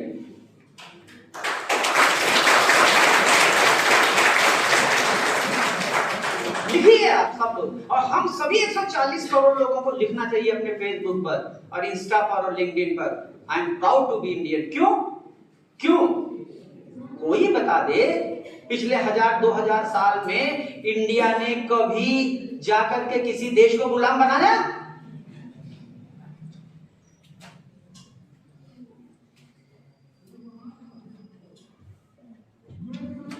हमने किसी को कॉलोनी बनाई? किसी पर अटैक किया? मानवाधिकारों का उल्लंघन किया भारत ने जाकर के दुनिया में कहीं पर? किसी को सताया? किसी को पीड़ा पहुंचाई? नहीं पहुंचाई। क्यों? क्यों नहीं पहुंचाई? क्योंकि हमारे ब्लड में है वसुधैव कुटुंबकम, हमारा डीएनए है वसुधैव कुटुंबकम। ये भगवान बुद्ध और भगवान महावीर की धरती है। हम जानवरों का दुख तो देख नहीं सकते, तो हम मनुष्य को कैसे दुखी कर सकते हैं? हम चींटी को भी आटा खिलाने वाले लोग हैं, है ना? आज हमारी माताएं जब घर में खाना बनाती तो एक रोटी जो है गाय के लिए बनाती है। कभी कभी मैं सोचते हूँ हमारी माता जी कितनी पिछड़ी हुई है। जी वो नहीं पिछड़े हैं, आप पिछड़े हुए हैं, वो आपसे बहुत आगे हैं। क्यों? क्योंकि वो आप मानवाधिकारों की बात कर रही हैं और वो गाय को भी, जानवरों को भी अपना मान रही हैं। तो वो ज्यादा प्रगतिशील हैं कि हम ज्यादा प्रगतिशील हैं? आप बताइए मुझे। आपका सारा का सारा चिंतन, आपका सारा का सारा डेवलपमेंट ह्यूमन राइट, ह्यूमन पर जाकर के रुक जाता है, और आपकी माता जी का ह्यूमन के आगे चींटियों के लिए, गाय माता के लिए, कबूतर के लिए, बंदर के लिए, जियो और जीने दो।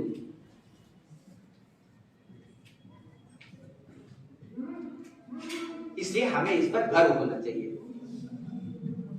ऐसा नहीं है कि हिंदुस्तानी लोग कभी विश्व के अन्य देशों में नहीं गए। जी गए हैं हम लोग। आप जरा सा कल्चरल हिस्ट्री पढ़ लीजिए। पूरा इंडोनेशिया, पूरा मलेशिया, पूरा तिब्बत, पूरा चाइना, पूरा बर्मा, हम जापान तक गए थे।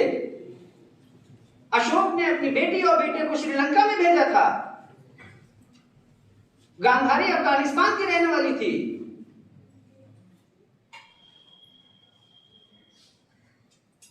हमारा जो स्पिरिचुअल हेरिटेज था, हमारा जो कल्चरल हेरिटेज था, उसका पूरा जो है बहुत दूर दूर तक उसका फैलाव था। अगर नहीं था तो आप ये बताइए कि कंबोडिया में विश्व का सबसे बड़ा हिंदू मंदिर कैसे बन गया?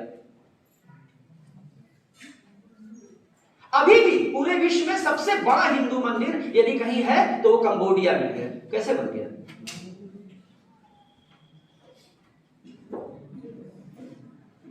आज भी इंडोनेशिया में गरुड़ एयरवेज, उनकी एयरवेज का नाम गरुड़ एयरवेज क्यों है? आज भी वहां पर रामलीला क्यों होती है? भगवान बुद्ध जो है विश्व के 20-22 देशों में आज भी बहुत बड़े आइकॉन हैं, पूजे जाते हैं। कैसे?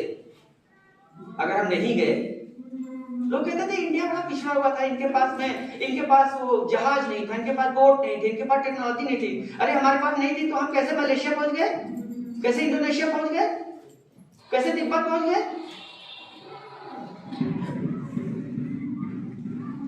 बर्मा कैसे पहुंच गए? तो हम गए, हम भी गए, लेकिन हमने ना किसी को गुलाम बनाया, ना किसी का इकोनॉमिकली एक्सप्लॉइटेशन किया, बल्कि किस लिए गए? किण्वन्तो विश्व आर्यम, संस्कृत में कहावत है, पूरे विश्व को सभ्य बनाने के लिए गए। हम जहां भी गए पूरे विश्व को सभ्य बनाने के लिए गए। इसलिए गर्व से कहो हम भारतीय हैं।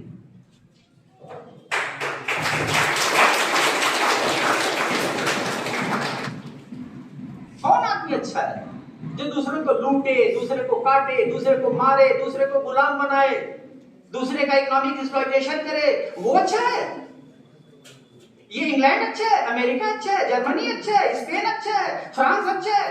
इनकी हिस्ट्री पढ़ लीजिए, ये सब लुटेरे, हिस्ट्री पढ़ लीजिए।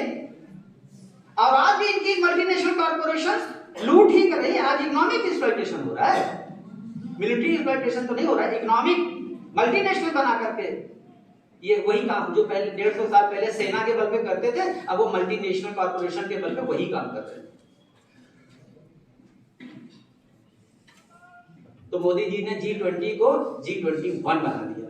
अगर मोदी जी नहीं होते तो ये जो ग्लोबल साउथ था, G20 में उनका कोई नाम लेवा नहीं था, कभी भी उनको एंट्री नहीं मिलती। और इसीलिए G20 मीटिंग के पहले मोदी जी ने पूरे 130 देशों के प्रतिनिधियों को भारत में बुलाया था, उनकी मीटिंग हुई थी और उनको आश्वासन दिया था कि मैं आपको आश्वासन देता हूं कि हम आपका रिप्रेजेंटेशन लीगली कराएंगे, और करा दिया, सफल हो गए।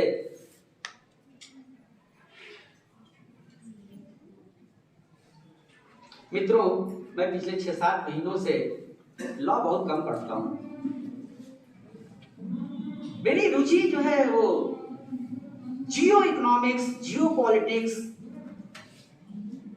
में ज्यादा हो गई है। आप देखिए यूक्रेन का वॉर क्यों हो रहा है? मानवाधिकारों का इतना भीभत्स, हम मानवाधिकार पर खड़े हुए ना बोलने के लिए। यूक्रेन में मानवाधिकारों की धज्जियां हो गई हैं, लाखों लोग मारे गए हैं। क्यों? किस बात के लिए? आप रीजन जानते हैं क्यों? रीजन ये है कि अमेरिका के नेतृत्व में यूरोपियन देशों ने यूक्रेन को नेटो में शामिल कर लिया, और पुतिन साहब इसके खिलाफ हो गए। क्यों? अब अमेरिका की जो मिसाइल्स होंगी, यूरोप की जो मिसाइल्स होंगी, अब वो कहां पर आ गई? जब यूक्रेन आपका पार्ट हो गया तो यूक्रेन के बॉर्डर पर लगा देंगे। और यूक्रेन और रशिया दोनों का बॉर्डर एक ही है। यूक्रेन तो रशिया का ही, यूएसएसआर का पार्ट ही था।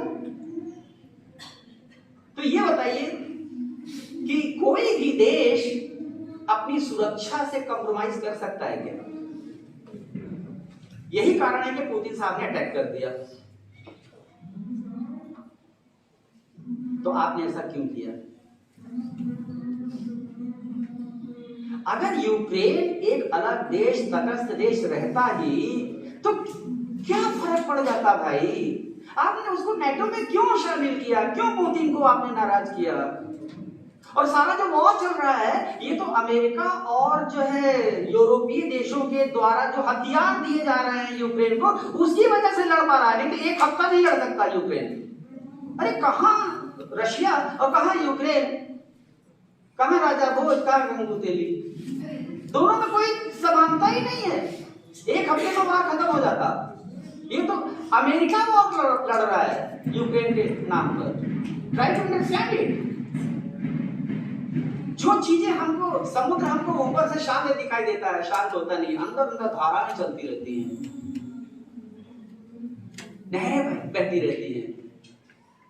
मित्रों, खासकर मैं यंग विद्यार्थियों से कहना चाहता हूं, जो आपकी किताबों में लिखा हुआ है ना, जो आप पढ़ते हैं ना, ये ऊपर ऊपर से जो शांति दिखाई देती है, दुनिया इतनी शांत है नहीं, अंदर से धाराएं चल रही है। जियो पॉलिटिक्स जैसे शतरंज का खेल होता है ना, शाह और मात का खेल, दुनिया के बड़े बड़े लोग बैठे हुए हैं चारों तरफ। अमेरिका अपनी चाल चल रहा है, रशिया अपनी चाल चल रहा है, इजराइल अपनी चाल चल रहा है, जरा इन चालों को समझिए, जरा जियो इकोनॉमिक्स को समझिए। मुझे पता चला है कि जब G20 हुआ भारतवर्ष में, तो उसमें एक बहुत बड़ी उपलब्धि थी कि इंडिया ने एक प्रस्ताव रखा। इंडिया, सऊदी अरबिया और यूरोपियन यूनियन, इन्होंने मिलकर कहा कि हम एक नया कॉरिडोर बनाएंगे। शायद आपने पढ़ा होगा, इंडिया से सड़क जाएगी और यूरोप तक जाएगी, और वो चाइना की जो पहले से ही जो सड़क जा रही थी उसका अल्टरनेट। चाइना ने सोचा, अच्छा बच्चों, हमारा प्रोजेक्ट खत्म करोगे, हमारा इतना अरब डॉलर ऑलरेडी उसमें लग चुका है, तुम अपना अलग अल्टरनेटिव लेके चले आए, तो फिर मेरा इन्वेस्टमेंट का क्या होगा? चाइना ने क्या किया, ये जो हमास वाले जो है पैराग्लाइडर लेके गए थे 1200 लोग, वो सब चाइना का बना।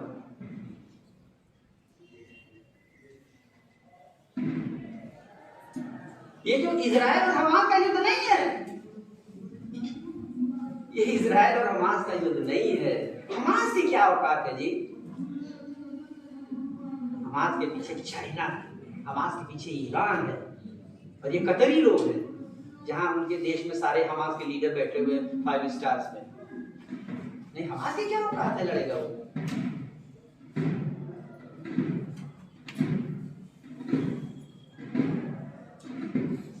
अरे जरा सी भी तुम्हारे अगर दिमाग में जरा सा भी तुम्हारे बुद्धि होती, तो तुम 1200 लोग फिलाइन बन करके रात में चले गए इजराइल में ऊपर से होते हुए, और वहां पे आपने 1200-1300 इजरायली लोगों को मार दिया, बच्चों को मार दिया, महिलाओं को मार दिया, रेप किया, और 200-250 लोगों को होस्टेज बना करके वापस आ गए। और इजराइल की हिस्ट्री आपको मालूम है?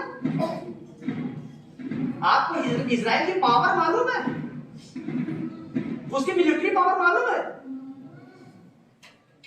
कि अगर आप एक इजरायली को मारेंगे तो वो 100 को मारता है। तो जब ये बात आपको मालूम है और उसके पास कैपेसिटी भी है, तो आपने ये काम क्यों किया? आप बैर मुझे मार क्यों किया आपने? अब आप चिल्ला रहे हैं कि 13,000 लोगों को मार दिया, 13,000 लोगों को मार दिया, 13 लाख लोगों को डिस्प्लेस कर दिया। अरे आप बैर मुझे मार तो अभी ने किया ना।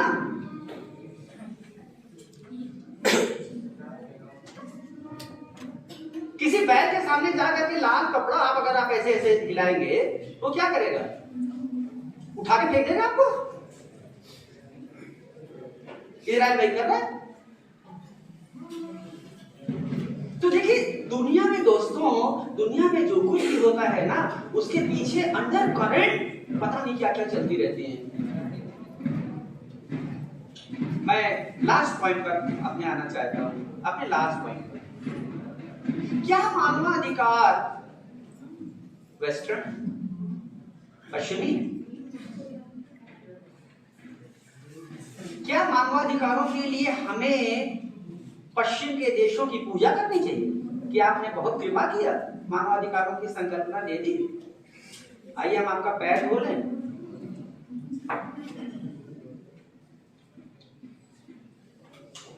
इसका मतलब कि क्या 10 दिसंबर 1948 के पहले मानवाधिकारों की संकल्पना नहीं थी? क्या जापान में मानवाधिकारों की संकल्पना नहीं थी? मलेशिया, इंडोनेशिया, इंडिया में जो एशियन कंट्रीज हैं, वहां मानवाधिकारों की संकल्पना नहीं थी? हमारा कोई इतिहास नहीं मानवाधिकारों का?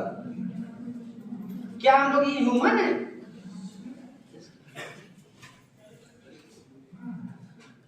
Just 2 minutes.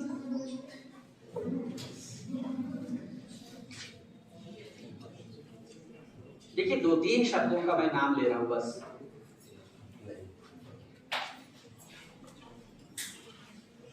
मैं आपको बताना चाहता हूं भारतीय परिदृश्य क्या है मानवाधिकारों का। और भारतीय परिदृश्य है, आप ध्यान से सुनिएगा। सर्वे भवन्तु सुखिनः, सर्वे सन्तु निरामयाः, अभी आपकी प्रार्थना में आया था। आप ये बताइए, इससे बड़ा मानवाधिकार क्या हो सकता है? हम सर्वे भवन्तु सुखिनः, सर्वे सन्तु निरामयाः की बात कर, सर्वे की बात कर रहे हैं, केवल मानव की नहीं। इस सृष्टि में मानव के अतिरिक्त भी तो जीव जंतु हैं। हम सबके सुख की, शांति की बात कर रहे हैं। हमें वो 10 दिसंबर 1948 वाले मानवाधिकार की जरूरत है क्या? है जरूरत हमें?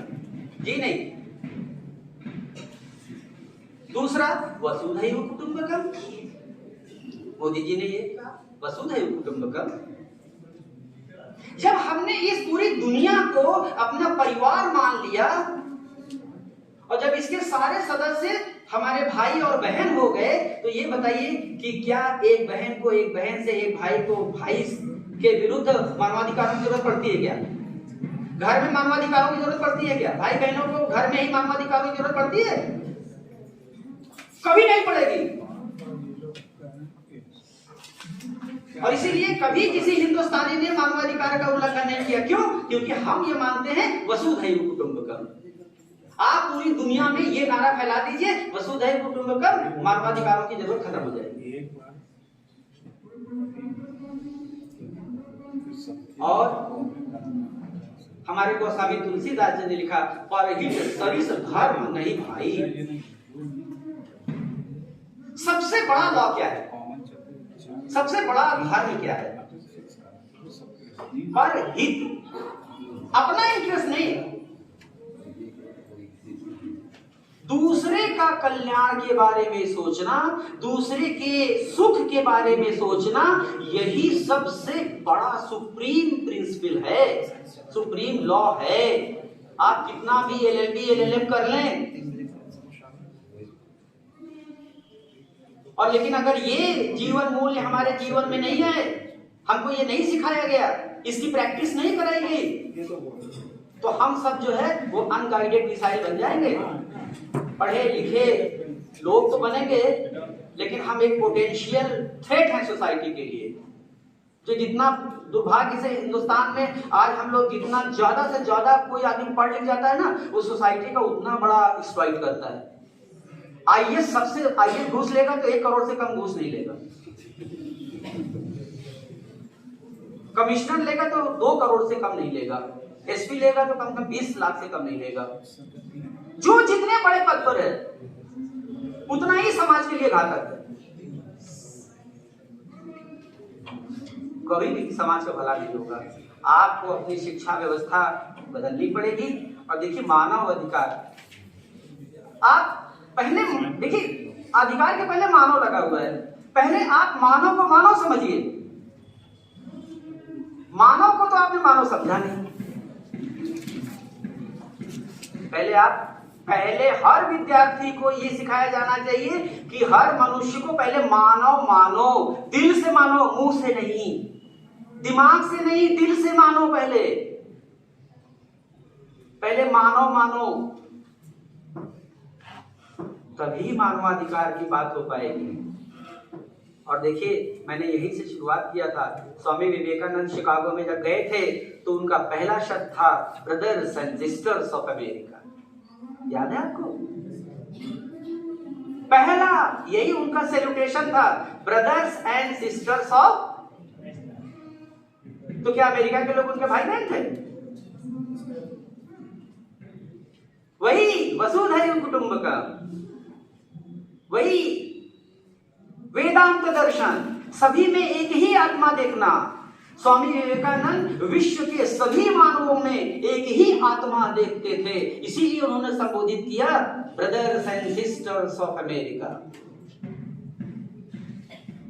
अगर आपको मानवाधिकारों की रक्षा करना है, आपको वेदांत दर्शन में आना चाहिए। आपको सर्वे भवन्तु सुखिनः, one earth one family, universal brotherhood, यहां आइए। कहां फंसे हुए हैं आप लोग 10 दिसंबर में? यहां आइए, परमानेंट सॉल्यूशन है। और पंडित दीनदयाल उपाध्याय जी की मैंने चर्चा किया था, उन्होंने एक दर्शन दिया है, यही मेरा लास्ट पॉइंट है। वही बात जो स्वामी विवेकानंद ने कही,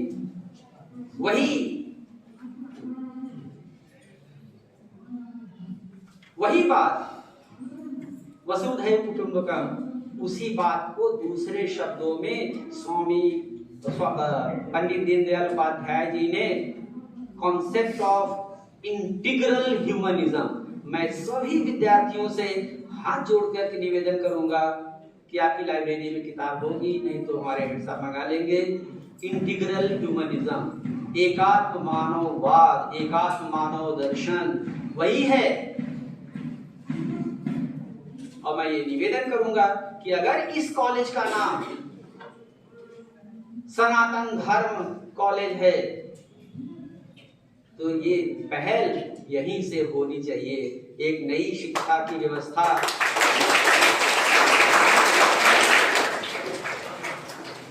पूरे हिंदुस्तान में यहीं से आवाज उठनी चाहिए। और मेरा लास्ट एक सजेशन होगा, मैं अंग्रेजी में भी बोल सकता था लेकिन मैंने उस भाषा में बोलना ज्यादा उचित समझा जिसमें कि हमारी जो मातृभाषा है। और मैं इस कॉलेज के सभी जिम्मेदार अध्यापकों से, शासकों से मैं विनम्र निवेदन करूंगा, मेरा एक सजेशन है। मैंने ये सजेशन अभी 3 दिन पहले अपने कॉलेज में टीचर को दिया था। 1500 लॉ कॉलेजेस हैं, कितने 26-27 नेशनल लॉ यूनिवर्सिटीज हैं, सभी प्राइवेट इंडस्ट्रीज और जितने भी ग्रुप हैं, इंडस्ट्रीज ग्रुप है, सबका अपना अपना यूनिवर्सिटी हो गया है। कितने मूड कोर्ट आयोजित होते हैं, आप भी मूड कोर्ट आयोजित करने जा रहे हैं जैसा कि प्रोफेसर भूपेंद्र जी ने बताया। लेकिन मैं एक निवेदन करना चाहूंगा, अगले साल जब आप मूड कोर्ट आयोजित करें तो आप जो है सब लोग तो अंग्रेजी भाषी विद्यार्थियों के लिए ही मूड कोर्ट आयोजित करते हैं, एक बार आप जो है भारत की राष्ट्रभाषा हिंदी में भी राष्ट्रीय मूड कोर्ट आयोजित करें।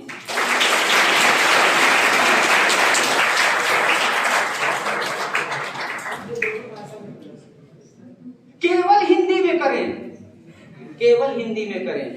मेरा सुझाव है केवल हिंदी में करें।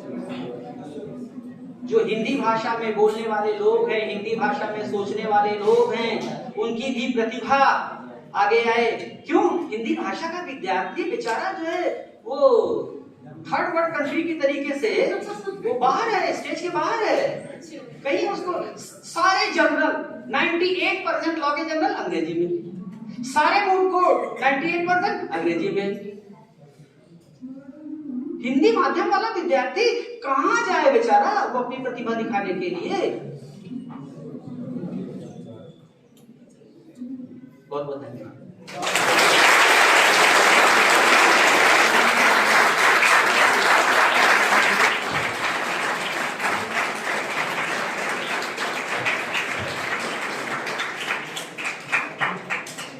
Thank you so much, sir. Your achievement speaks volumes about your expertise and dedication.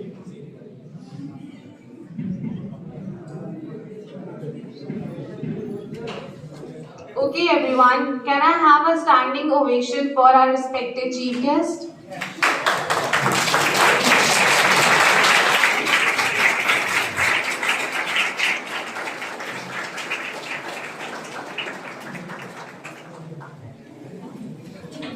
Respected Principal Sir, your experience and knowledge are invaluable and we are incredibly fortunate to have this opportunity to learn from you. I kindly request respected Professor Vipin Kaushik Sir to come and share his words.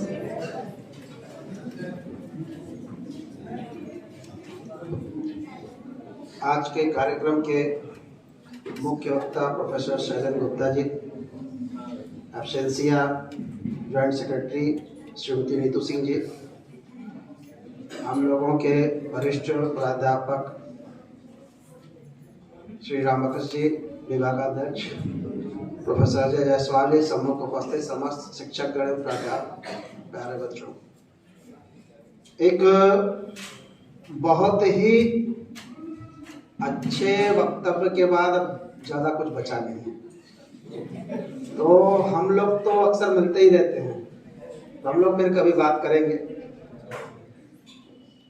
क्योंकि sir ने जो बोला लगभग भारतीय और वैश्विक मानवाधिकारों का पूरा एक जिस्ट था। मानवाधिकारों की अगर संकल्पनाएं देखें तो 2 प्रकार की संकल्पनाएं मूलतः दिखाई देती हैं। एक है वैश्विक परिप्रेक्ष्य, जिसका उल्लेख आपने किया, जिसका उद्भव तथा कथित रूप से मैग्ना कार्टा 1215 से माना जाता है। और दूसरा, मानवाधिकारों की संकल्पना देखी जाए तो हमारे गांव की संस्कृति में बसी हुई है, और गांव की संस्कृति में जो बसा हुआ है उसका कोई काल नहीं है, उसका कोई अंत नहीं है, उसका दिशा निर्देशन, उसका परिस्थिति निर्धारण हम लोग कर ही नहीं सकते। कितने हजार सालों से चली आ रही है, उसकी कल्पना भी नहीं कर सकते। क्योंकि जब गांव में अगर कृषि व्यवस्था देखी जाए, छोटा सा उदाहरण आपको बताएं, तो धरती माता की चिंता से लेकर के समाज के अंतिम व्यक्ति की चिंता गांव का किसान करता था। भूमि जिसके पास थी वो भूमिहीन की चिंता करता था, जिसके पास पैसे थे वो बिना पैसे वालों की चिंता करता था। बीच में कुछ परिस्थितियां आई, 100-200 साल पहले कुछ चीजें बिगड़ी, लेकिन फिर भी अभी सब कुछ लगभग सामान्य सा है। जब कहा जाता था कि 2 अंगुल जमीन का, वहां से चिंता शुरू हो जाती थी, और समाज के हर वर्ग के लिए, चाहे कुम्हार हो, चाहे कहार हो, चाहे बढ़ई हो, चाहे लोहार हो, सबके लिए कुछ न कुछ अंश था उसमें। यानी हम समाज के हर वर्ग के लिए चिंतित थे, और ये किसी संविधान में नहीं लिखा हुआ है, यह किसी ग्रंथ में नहीं लिखा हुआ है, यह हमारी परंपराओं की और मूल्यों की देन थी, जिसने हमको हमारे इस वैश्विक संकल्पना, जिसको हम लोगों ने सबने जैसा कहा 1948 10 दिसंबर से बांधा, उससे कहीं दूर तक जाती है। मानवाधिकारों की वैश्विक संकल्पना को अगर प्रभावी रूप से लागू करना है तो भारत की मानवाधिकारों की संकल्पना, अधिकारों की संकल्पना और सामाजिक जो परंपराएं हैं, मूल्य हैं, उनको हम लागू करेंगे, अपने आप अधिकार सबको मिल जाएंगे। क्योंकि यहाँ कहा जाता है कि जैसे एक शब्द आया कि जिन अधिकारों की बात वो करते हैं, सामाजिक सहभागिता की बात करते हैं, वो हमारी जीवन शैली है, वो हम जीते हैं। जब भगवान बुद्ध ने अहिंसा की बात करी, जीवों के प्रति दया की बात करी, तो उन्होंने कोई रिसर्च पेपर नहीं पब्लिश किया था, उन्होंने कोई जाकर के अध्ययन किसी इंस्टीट्यूट में नहीं किया था, उन्होंने यहाँ की समाज व्यवस्था से देखा था, इसलिए अहिंसा की बात करी। उसी अहिंसा की संकल्पना को 1600 कुछ ईसा पूर्व से लेकर के, और जब 1947 के आंदोलन तक हम लोग आते हैं, तो वहां पर गांधी जी 1915 के बाद जब ये बात करते हैं अहिंसा, यानी भगवान बुद्ध की 2500 साल पुरानी संकल्पना आज तक जीवित थी, जिसको गांधी जी ने पुनर्जीवित किया, पुनः प्रसारित किया, और वो संकल्पनाएं बढ़ती।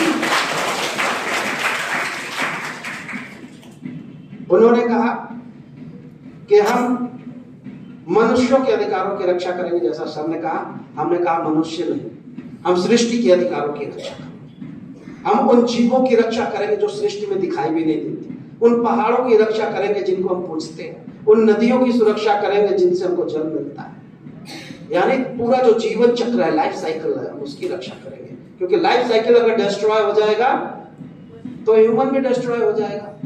तो ह्यूमन को बचाने के लिए उस पूरी लाइफ साइकिल को, उस पूरे फूड चेन को, उस पूरे जीवन परिपाटी को बदलना पड़ेगा, और पूरे इकोसिस्टम को सस्टेन करना पड़ेगा। यह हमारी भारतीय संकल्पना है, यह पाश्चात्य संकल्पना से कहीं आगे है। अंतर्राष्ट्रीय मानवाधिकार दिवस के काफी पहले हम लोगों ने ये किया, लेकिन ढेर सारी शुभकामनाएं आपको। लेकिन हमारी संकल्पनाएं सनातन काल से हैं और सनातन काल तक चलती रहेंगी। इन्हीं बातों के साथ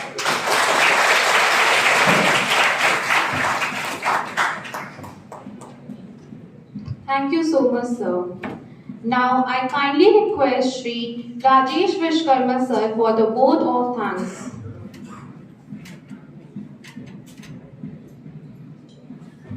राजेश जी, आपका विचार लोग सुन लें।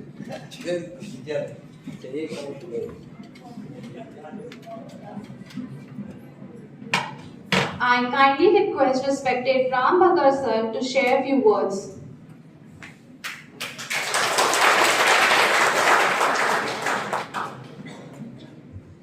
There is no doubt that you all know more about human rights than us think.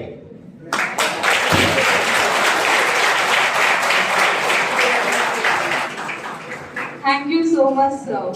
Now I kindly request Shri Rajesh Vishkarma sir for the vote of thanks.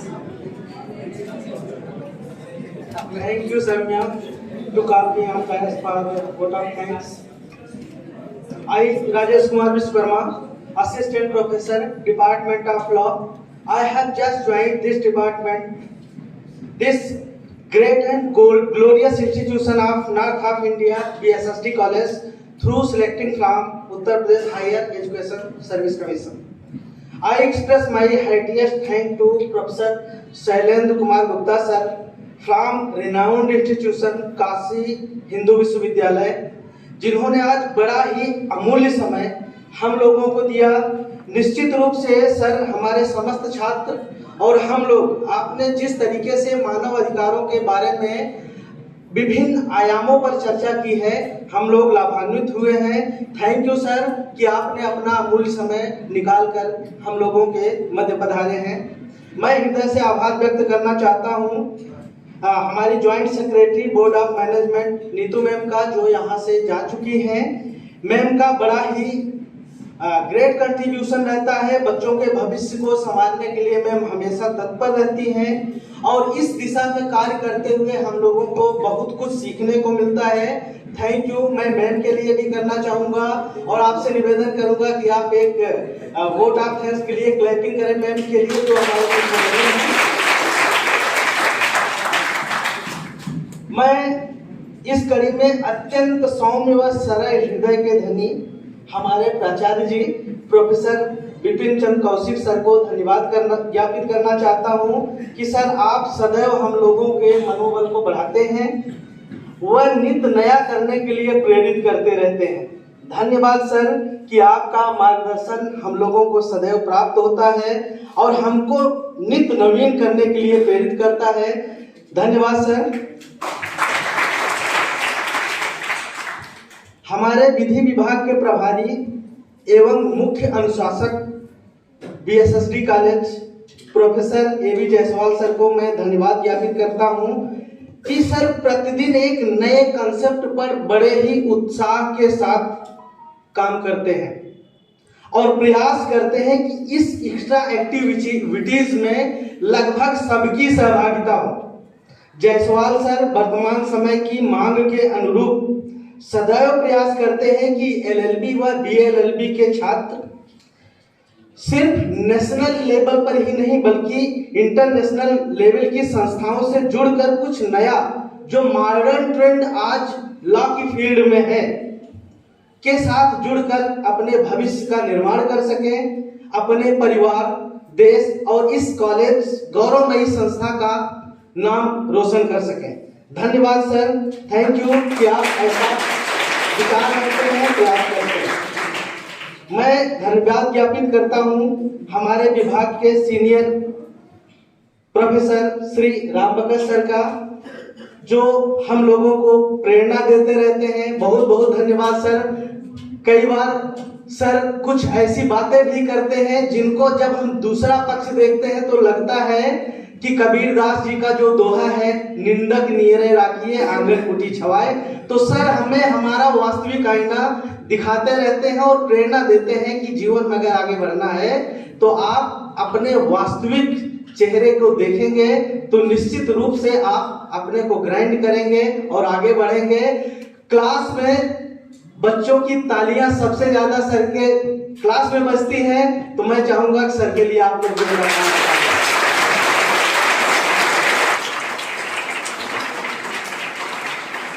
मैं धन्यवाद ज्ञापित करता हूं अपने विभाग के एलएलबी व बीएलएलबी के सभी शिक्षक साथियों का, जिनके सहयोग के बिना इस तरीके का कोई भी आयोजन सफल नहीं हो सकता। आप सभी को हृदय से धन्यवाद देता हूं कि आप लोग सदैव कंधे से कंधा मिलाकर के सहयोग करते हैं और एक परिणति के रूप में कार्य हो पाता है। अंत में अन्य विभाग से पधारे कुछ शिक्षक साथी हमारे बीच में हैं, उनके लिए भी धन्यवाद ज्ञापित करता हूं कि वो अपना अमूल्य समय निकाल करके हमारे बीच में आए हैं। अंत में सभी छात्र छात्राओं को मैं धन्यवाद ज्ञापित करना चाहता हूं कि जो बड़ी ही तन्मयता और धैर्य के साथ, देखने से कई बार महसूस हो रहा है कि आप थक गए हैं, लेकिन फिर भी बड़ी शांति के साथ बैठे हैं। आप लोग बधाई के पात्र हैं और जिस तरीके से आपकी उपस्थिति और क्लास के अलावा एक्स्ट्रा एक्टिविटीज में जो आपके भविष्य के लिए बड़ी ही अपरिहार्य है, आपका जो कंट्रीब्यूशन है उसके लिए आप सब लोग बधाई के पात्र हैं।